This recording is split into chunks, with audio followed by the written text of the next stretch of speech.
blood regularly. I began to drink blood because it gave me a rush, it gave me a thrill.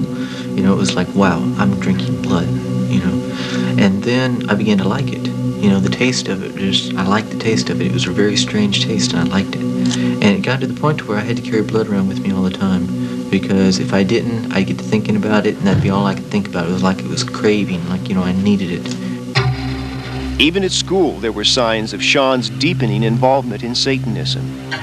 When his teacher assigned an essay on how students had grown spiritually, Sean wrote about his dedication to the devil. He even read his satanic books in class, yet no one intervened. It seems like everybody was seeing that something needed to be done, that something was going on, and they were taking steps towards that, but they were all afraid to call my parents or to sit me down or whatever and do something, to really make a commitment and do something, because maybe it was because they thought if it was, you know, Satanism or something, you know, maybe it was religious and we can't get involved in religious things or whatever. Things continued to get worse until the night of September 8, 1985, when Sean and his friend Richard decided to undertake the ultimate satanic act. We had decided we were going to break all the 10 Commandments to show Satan that we were completely dedicated to him, and we only had one more commandment to break: thou shalt not murder. And that's what that night was to be. That night was to be this sacrifice, get rid of these people who didn't matter anyway, who were in our way, who by the instructions in the Satanic Bible, you know, said that they didn't deserve to live, you know. They begged by their actions to be killed. I'm on death row. I am at the bottom of the American life, you know. I'm at the bottom. I am the most hated person in America. Death row inmates, nobody likes. Death row inmates have no hope. That's what Satanism's given me.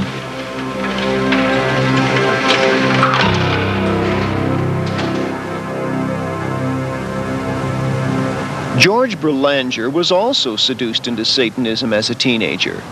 Now he's 27, stable, married, and the father of a little girl.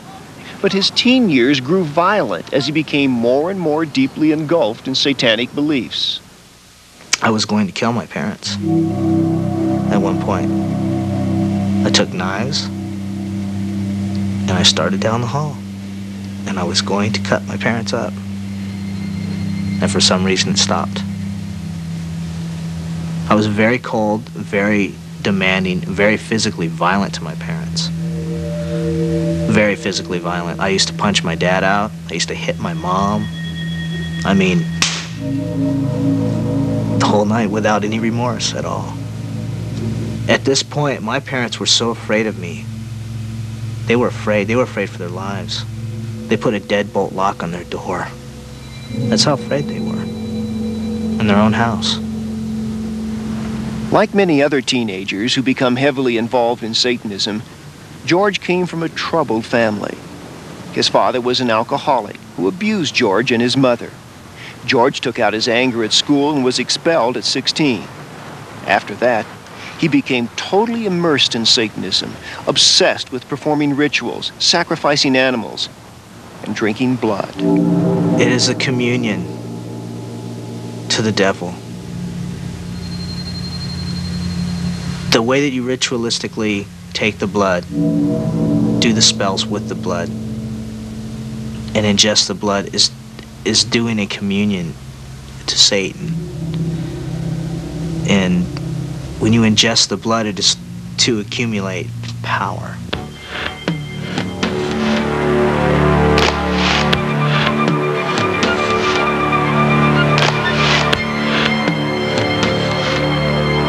It would be more comfortable to think the stories we've heard are fabricated, or the exploits of a lunatic fringe. But if we believe the experts, Satan worship is undeniably real, and Satan worshipers pose a serious threat to society's well-being.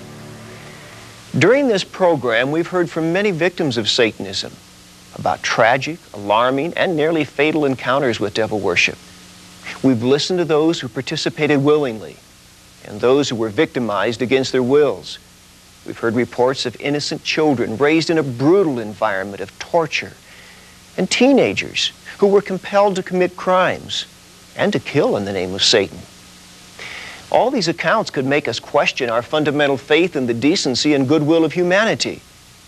But what we've seen should compel us to act responsibly and address the root causes of this terrible malevolence in our midst. Satanism thrives on secrecy. Its existence depends on concealment. That's why the bravery of the people you've listened to during this program is so phenomenal. They've spoken out, even under the threat of intimidation and death. Their courage comes from knowing that breaking the silence will save others from the anguish they endured or committed. Think about the remarkable consistency in all these stories and the blunt honesty of those who have suffered so much. See beyond the atrocity of Satanism. And remember that many victims are still imprisoned by the fear that no one will help them and no one will believe them.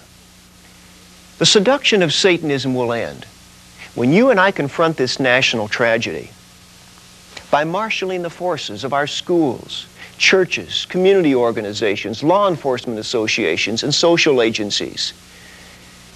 We must expose all the evil being done in the name of Satan.